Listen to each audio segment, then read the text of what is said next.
Avant de laisser la parole à François, je tiens à remercier les panélistes. Vous avez tous respecté le temps. Donc, merci à toi, François. Bon, la première chose, en écoutant les deux camarades des deux organisations pro-partisanes, c'est que je ne comprends pas ce lien-là qu'on fait entre la question d'être impliqué dans les mouvements sociaux et la question d'être impliqué dans un parti politique. C'est deux choses différentes. Et je dirais même, si on met de l'énergie dans la construction d'un parti, surtout comme un parti comme Québec solidaire, avec des positions très peu intéressantes, à mon avis, cette énergie-là, on ne la mettra pas sur le terrain pour convaincre les gens de nos idées politiques. Je pense que actuellement, ce qu'on est en train de faire, ce qu'on est en train de créer avec Québec solidaire, c'est d'envoyer les gens sur une voie de garage, et cette voie de garage-là, c'est inhérent à l'électoralisme. Bon, ça c'est pour ma première petite intervention. Ce que je veux dire actuellement, on est en crise. Et cette crise-là, elle n'est pas seulement une crise économique, elle est aussi une crise écologique. Et cette crise-là, il faut qu'elle soit réglée rapidement. On n'est plus dans un moment où on peut attendre. La planète est en train de s'auto-détruire, carrément. Les derniers rapports écologiques qu'on a eus, c'est que ça nous donne peut-être 50 ans pour régler des problèmes fondamentaux qui sont inhérents au capitalisme. Si on se donne 50 ans pour construire un parti politique qui éventuellement peut arriver au pouvoir, bien, les problèmes ne seront pas réglés puis on va avoir passé à côté. Donc, en tant qu'organisation anarchiste, nous croyons justement que ces problèmes-là doivent être adressés immédiatement, doivent être réglés immédiatement, le plus rapidement possible. Et ce qui nous amène donc à avoir une démarche d'implication dans les mouvements sociaux, un peu comme les autres groupes ici, sauf que notre implication pose les vraies questions, ne pose pas les questions à travers les lunettes, la lorgnette d'un parti politique. Donc vous avez compris que nous sommes une organisation non partisane. Pour nous, la question du parti politique, c'est aussi se soumettre à une autorité. Quand même que ce soit un parti, entre guillemets, démocratique, il reste toujours que les chefs politiques de ces partis-là prennent des largesses et on n'y peut rien, c'est inhérent au fonctionnement du parti. Nous opposons aussi à cette forme d'enrôlement-là, un enrôlement qui serait comme idéologique au sein d'un parti. On s'oppose aussi à la question de la démagogie, parce que nous, on croit qu'au sein d'un parti, ce qui compte le plus, c'est pas les idées politiques des gens, mais c'est le contrôle de l'organisation. Et donc, c'est inhérent aussi à la question d'un parti politique, cette démagogie-là. Il y a une autre chose aussi, puis je pense qu'on le constate avec Québec solidaire, c'est que les partis politiques, pour être au pouvoir, doivent faire des compromis. Ces compromis-là, on les refuse. Je les refuse, notre organisation refuse de faire ces compromis-là pour bien se présenter. Et de toute façon, si ces compromis-là sont faits, quand on demande aux gens de voter sur ces questions-là, ben c'est ces questions-là que les gens amènent après ça en débat politique. C'est ces compromis-là, c'est des choses dont on n'est même pas d'accord, que les gens discutent. Il y a une contradiction, dans le fait d'amener dans un débat public des questions sur lesquelles on n'a même pas envie de discuter. Globalement, ce que nous, on veut, remplacer le travail politique, ce qui est très faisable. Je veux dire, il n'y a pas de contradiction entre avoir un travail politique et ne pas être dans un parti, parce que on fait de manière auto-organisée, on est en faveur d'une autogestion, l'autogestion de nos luttes, l'autogestion des groupes dans lesquels on participe, et non le contrôle par un parti ou la tentative d'un parti de récupérer ces luttes-là. Puis il y a une autre chose aussi, c'est que je ne veux pas attendre, en tant que militant, que les autres fassent les choses à notre place. Et je crois que se conférer à un parti et attendre la création d'un parti politique, c'est aussi d'attendre que les autres fassent les choses à notre place en tant que personne en lutte, en tant que personne sur le terrain. Nous, donc, prônons l'implication à la base comme le seul moteur de changement à travers le fait de mener jusqu'au bout la lutte des classes. Et ça, on ne peut pas se le cacher, on est obligé d'en parler.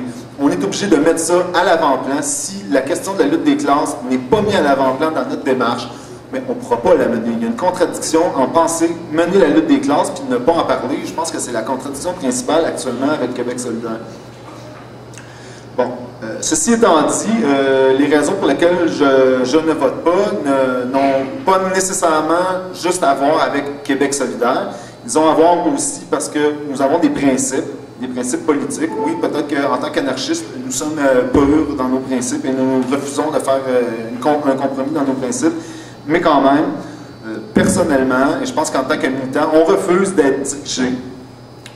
On refuse, comme j'ai dit, la démagogie, le compromis, puis aussi ce que c'est actuellement une campagne politique. C'est une vente d'idées, rien d'autre. C'est des spin-ups, des spin doctors, c'est des gens spécialistes en images qui font les élections, et c'est pas les partis, c'est pas les députés, c'est pas les électeurs, c'est clairement des faiseurs d'images. Et on ne peut pas se battre contre ça, on ne peut pas se battre sur ce terrain-là. On n'a pas les capacités, on n'a pas les moyens, ni nous, ni Québec solidaire, ni personne. Globalement non plus, je n'ai pas envie, en tant que militant, si j'allais éventuellement voter, cautionner ce système-là. Et ça, c'est une autre contradiction de la participation aux élections, c'est qu'en participant aux élections, on ne peut plus dire après que le changement doit se faire dans la rue, parce qu'on a participé aux élections, on a appuyé, on a donné notre appui à un gouvernement, on a cautionné ce gouvernement-là. Qu'est-ce qui arriverait éventuellement si, par exemple, le NPD entrait au pouvoir dans les prochaines semaines? Le NPD serait très mal placé après ça pour amener des positions de changement à travers la rue. C'est lui qui va être au gouvernement. Il y a aussi toute la question qui se pose de la participation à un appareil répressif, un appareil d'État, comme Richard l'a mentionné plus tôt.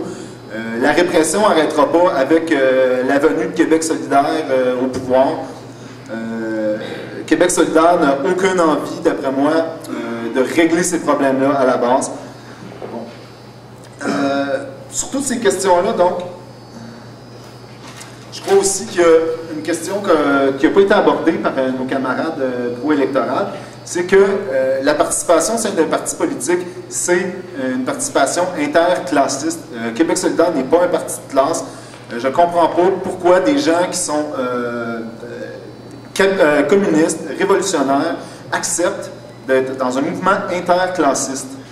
Et je ne comprends pas non plus à la base la démarche de Québec solidaire, si, comme Cybèle l'a mentionné, son but c'est d'entrer dans Québec solidaire, de radicaliser des gens et d'amener des gens à se radicaliser vers les positions politiques de l'AIS.